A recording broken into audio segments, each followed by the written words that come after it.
Pour le vignoble de la Maison Latour, la stratégie pour lutter contre le dépérissement a débuté en 2008. Nous avons regardé chaque parcelle de chardonnay, de pinot noir, en étudiant le nombre de pieds qui étaient manquants, le nombre de pieds qui ne produisaient pas. Nous avons assez rapidement déterminé qu'il y avait plusieurs origines du dépérissement. En 2009, nous avons commencé à arracher certaines parcelles. Le sol s'est reposé pendant 2 à 3 ans et nous avons commencé à replanter certaines vignes en 2012.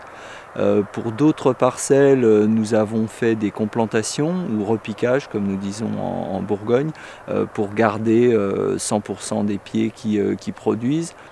Alors au niveau des pratiques de taille, je me rappelle d'une formation sur la taille en 2008 où le formateur avait dit l'origine des maladies du bois, c'est à 80% la taille, 19% les travaux en verre et 1% les autres facteurs, le cépage, le type de sol.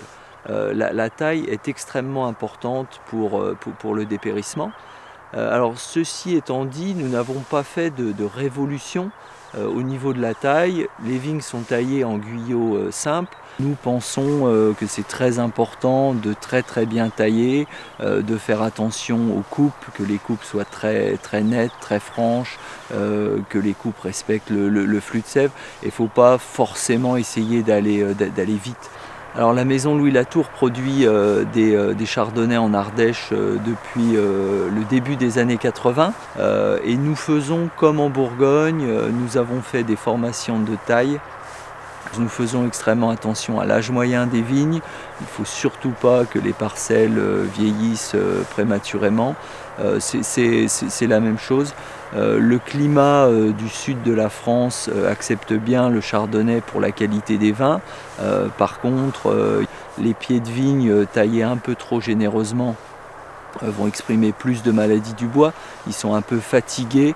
Une consigne très importante qui est donnée, c'est de respecter le cycle de la vigne, la croissance des bois, la croissance des raisins et la mise en réserve. Si la mise en réserve n'est pas bonne, le dépérissement va s'installer beaucoup plus vite puisque les ceps sont un peu plus faibles.